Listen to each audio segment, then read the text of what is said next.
Hi, Dr. Joseph Martin again. Our topic now is one love, one family, one global earth nation, and we might call it the global consciousness that's arising about the one rainbow nation, the one rainbow circle of all peoples. We're interested in the evolution of social political organizational systems. Now, let's look at this from three perspectives. First, we're going to look at it from a cosmological, astronomical perspective. We know that this is an expanding universe. We know that dark energy is always forming into dark matter, and there's another YouTube you can look at for that perspective. Within this process of the expanding universe over time, we know that things work towards greater complexification and greater materialization into denser matter, such as all the table of the chemical elements. We have some now that the heaviest and most complex elements now that we didn't have 100 years ago. The largest and the biggest is unagnotium. So you can look at that if you want. So this is a principle. These are cosmological, spiritual principles that pertain in all levels of all the different sciences that we know as human beings.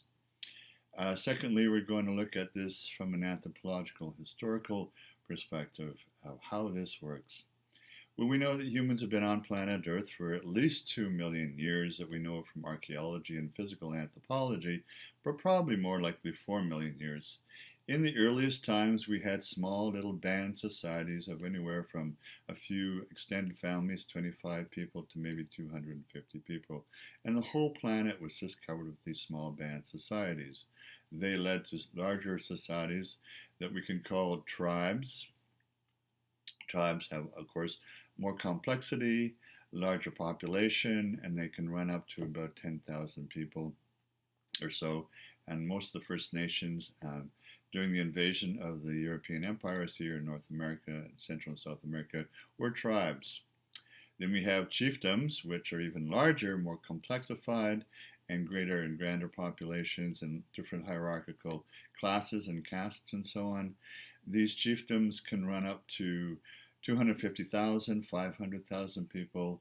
And when there was invasion of the European empires of Africa, many of them, particularly in Western Africa, were chiefdoms. And then, of course, there were others around the world. Well, then, as we know, up to about 20,000 years ago, many of them grew into ancient civilizations that were led by royalty. So we have these royalty empires like in ancient Egypt, and in the Incan, and the Aztec, and the Toltec, and in China, the emperors ran China, also in Japan, even still today, as a person at the top. And of course, these were all developed earlier in late Lemuria and Atlantis. And then beyond that, the empires did last up until about 100 years ago, when the British Empire fell, when Gandhi created some independence for India, and also the French Empire ended with the French Revolution. We had the American Revolution, the Canadian Reformation wasn't really a revolution, and so on. So what we're left with today in terms of social, political, economic organization on the planet in the 21st century are the facts that we now have rivaling nation states, because the most recent human evolution stage that's all created by humans, by the way, these aren't natural outcomes by any means. These are all created by human beings who had a thought about it, and then they created it as societies became more complex and more populous. So these nation states now, America being the greatest one and sort of the one that has a political military hegemony, so far it seems a bit in decline, and we see China rising up and India and as well Brazil on the other hand. So we're left now with a lot of war, and particularly the last 500 years with the introduction of a number of strands of human civilization. We had the spiritual and cultural enlightenment started in Italy for one, and then we had rationalism that started in Germany and France and other philosophical countries, and then also in Britain. Then we had the industrial era with the steam engine with Watt, and that led to new technology, and also people realized that they can make profit off the labor of other people, so it came with new ideas like, well, some people the royals or the wealthy or the landowners, they needed to go beyond just having peasants or serfs run their farms for them. They wanted to go around the world and enslave many people, and so they did. And this was all for profit and benefit, strictly on an economic level, based on some internal sense of greed or entitlement, or both. The British, the French, the Dutch, the Belgians, the Portuguese, and the Spanish, they all went in their empires over the last 500 years and invaded all the different indigenous tribes, took away their lands, made many people slaves if they didn't kill them outright, and they took all the natural resources and brought them home, made products, and sold them back to these people at a profit and made them the poorest people of the world. Well, this is where we've ended up now in the 21st century. What's happened now is there's a lot of global consciousness rising up against this. We have Idle No More, which is now a year old here among the First Nations in Canada. We have the Arab Spring, we have the European Spring. All the young people now with no jobs and no money and no income and no possible hopes for future, they're all rising up. This is a new consciousness for a new time. We have some cultural things that have come forward. Bob Marley, One Love, One Culture. We have the Rastafarians. We have Nelson Mandela showing the way that in a country that's had so much murder, interracial strife historically, that you can actually come together and create a new nation where everyone is one. This is probably, South Africa is probably a great model for the world. Canada used to be a great model. It is no longer. We have lost our way and we've lost our identity. We're quite an unconscious nation here in Canada. So the challenge has been over 500 years that when one empire or nation tries to defeat another, there's karmic and historical repercussions. There's always a backlash, a reaction. This is the way that things work. It's the second law of thermodynamics. It's actually a principle in the universe. When some action is taken, there's always a reaction. And historically, with societies back and forth and nations and so on, such as we've had in Europe for many decades and centuries, back and forth wars, First, Second War, and who knows what's going to happen now.